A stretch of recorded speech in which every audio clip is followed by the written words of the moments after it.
Hello everyone, welcome to examination classes. आज हम लोग वेजिटेशन के बारे में नहीं पढ़ने वाले हैं, क्योंकि कौन सी जगह पे किस टाइप का वेजिटेशन पाया जाता है ये उस जगह के मिट्टी के क्वालिटी के साथ साथ उस जगह के जलवायु पर भी निर्भर करता है। तो सबसे पहले हम लोग क्लाइमेट यानी जलवायु के बारे में जानेंगे। अब ये जलवायु होता क्या है?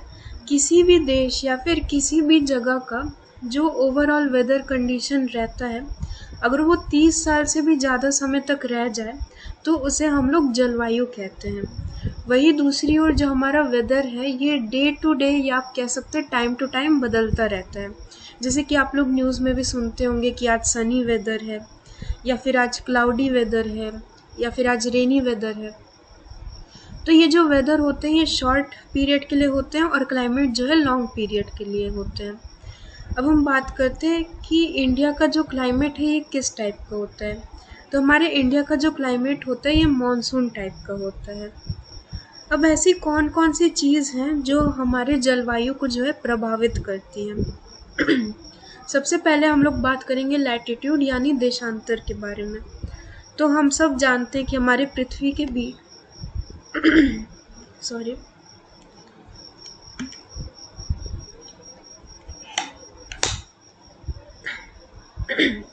तो हम सब जानते हैं कि हमारे पृथ्वी के बीचों बीच से जो है एक 0 डिग्री लैटिट्यूड गुजरती है, जिसे हम लोग इक्वेटर कहते हैं। अब हम लोग जो है इक्वेटर में हैं। अब हम लोग जैसे जैसे पोल्स की तरफ बढ़ते जाएंगे वैसे वैसे टेम्परेचर जो है कम होता जाएगा, और जो हमारा पोल्स होता है ये बहुत ही ठंडा होता है, इसलिए इन्हें जो है फ्रिजिड जोन कहा गया है। अब हम बात करते हैं अल्टीट्यूड के बारे में। अल्टीट्यूड यानी ऊंचाई। जैसे कि अभी हम लोग मैदानी जगह पे हैं और अभी गर्मी का मौसम चल रहा है, तो हमें बहुत ज़्यादा गर्मी महसूस होगा। अब अगर हम लोग अभी किसी पहाड़ी जगह पे चले जाते हैं तो हमें उतनी गर्मी नहीं लगेगी, हमें थोड़ा सा ठंडी महसूस होगा। तो इसी तरीके से जो एल्टीट्यूड होता है ये क्लाइमेट को जो है प्रभावित करता है। अब आता है प्रेशर और विंड सिस्टम। प्रेशर और टेम्परेचर का बीच का जो रिलेशन है ये इन्वर्सली प्रोपोर्शनल होता है। जैसे कि अभी हम लोग इक्वेटर में हैं, यहाँ पे बहुत गर्मी पड़ती होगी, बहुत ज़्यादा टेम्परेचर होगा, लेकिन यहाँ पे जो प्रेशर है ये बहुत ही कम रहेगा। अब अगर हम लोग पोल्स पे चले जाएं तो यहाँ पे टेम्परेचर बहुत कम रहेगा, बहुत ठंडी रहेगी, लेकिन प्रेशर जो रहेगा वो बहुत ही ज़्यादा रहेगा। अब हम बात करते हैं डिस्टेंस फ्रॉम द सी। ये जो विंड सिस्टम है इसके बारे में हम लोग अगले लेक्चर में जो है विस्तार पूर्वक पढ़ेंगे। डिस्टेंस फ्रॉम द सी में क्या होता है, जैसे कि रुकिए हम आपको इंडिया का मैप दिखाते हैं। जो कोस्टल एरियाज हैं जैसे कि हमारे ईस्टर्न कोस्ट हो गया, वेस्टर्न कोस्ट हो गया, ये जगह ये जो है ठीक समुद्र के किनारे है। तो यहाँ का जो क्लाइमेट रहेगा ये मॉडरेट रहेगा, ना बहुत ज़्यादा ठंडी महसूस होगा यहाँ पे, ना बहुत ही ज़्यादा गर्म महसूस होगा यहाँ पे। अगर हम लोग समुद्र से दूर हम लोग ये जगह आ जाए या फिर ये जगह आ जाए तो यहाँ के लोगों को जो है एक्सट्रीम वेदर कंडीशंस जो है एक्सपीरियंस करना पड़ता है। अगर ठंडी पड़ रही है तो बहुत ज़्यादा ठंडी पड़ेगी, या फिर गर्मी पड़ रही है तो बहुत ही ज़्यादा गर्मी महसूस होगा। इसी चीज़ को हम लोग जो है कॉन्टिनेंटैलिटी कहते हैं। अब हम बात करते हैं ओशन करंट्स के बारे में। तो हम सभी पढ़े हैं कि जो हमारा ओशन करंट्स होता है ये 2 प्रकार का होता है, वार्म ओशन करंट्स और कोल्ड ओशन करंट्स। ये दोनों ही किसी भी जगह के जलवायु को जो है प्रभावित करती हैं। अब हम बात करेंगे रिलीफ फीचर्स के बारे में। रिलीफ फीचर्स क्या होते हैं, जैसे कि कोस्टल एरियाज हो गए, पहाड़ हो गया, पठार हो गया, ये सभी जगह पे हमें जो है अलग अलग क्लाइमेट जो है एक्सपीरियंस करने को मिलता है। अब हम लोग पढ़ेंगे इंडिया के सीजन्स के बारे में कि इंडिया में किस प्रकार के सीजन्स पाए जाते हैं। तो हमारे भारत में कुल जो है 4 प्रकार के सीजन्स पाए जाते हैं। सबसे पहला है कोल्ड वेदर सीजन जिसे विंटर कहा जाता है, हॉट वेदर सीजन यानी समर, एडवांसिंग मानसून यानी रेनी सीजन, और रिट्रीटिंग मानसून। सबसे पहले हम लोग जो है कोल्ड वेदर सीजन के बारे में पढ़ेंगे। ये हमारे इंडिया में मिड नवंबर से लेकर फरवरी तक रहता है, और नॉर्थ इंडिया में सबसे ज़्यादा ठंडी दिसंबर और जनवरी में पड़ती है।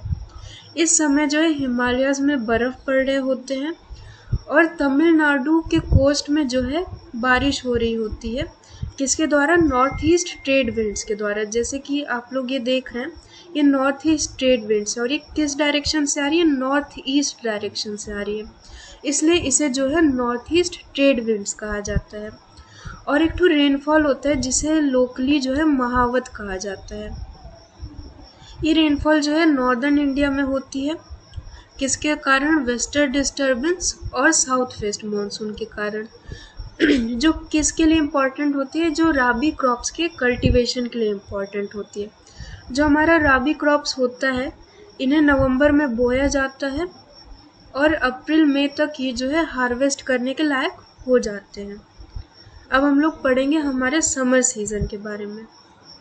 ये जो है मार्च से लेके मई तक हो रहा होता है और इस समय जो है नॉर्दर्न प्लेन्स और डेक्कन वाले एरिया में जो है बहुत ही ज़्यादा गर्मी पड़ रही होती है और इतनी गर्मी पड़ती है कि एक तो लो प्रेशर एरिया जो है क्रिएट हो जाता है। कहाँ पे?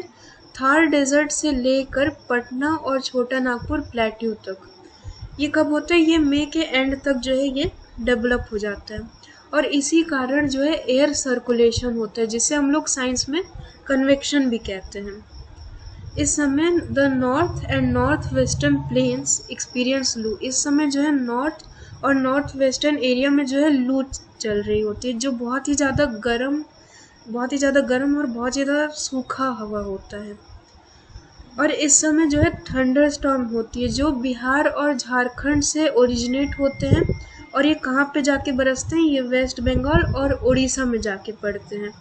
वेस्ट बंगाल में इस थंडर स्टॉर्म को जो है काल बैसाखी कहा जाता है और इस जगह पर जो है इस समय में कर्नाटक और केरला में प्री मानसून शावर हो रहे होते हैं, जिसे मैंगो शावर्स भी कहा जाता है। अब हम लोग बात करेंगे एडवांसिंग मानसून यानी रेनी सीजन के बारे में। जो हमारा एडवांसिंग मानसून है ये जून से लेकर सितंबर महीने तक चलता है और इस समय वेस्टर्न घाट और नॉर्थ ईस्टर्न इंडिया में सबसे ज़्यादा बारिश हो रही होती है। हमारे खासी हिल्स के जो है दक्षिणी रेंज में एक ठो जगह है जिसे मौसिन राम कहा जाता है। ये पूरे वर्ल्ड में सबसे ज़्यादा एवरेज रेनफॉल जो है रिसीव करता है और सबसे कम रेनफॉल इस समय में जिस जगह को मिलता है वो है राजस्थान और गुजरात। अब हम लोग बात करेंगे रिट्रीटिंग मानसून। इसे पोस्ट मानसून भी कहा जाता है।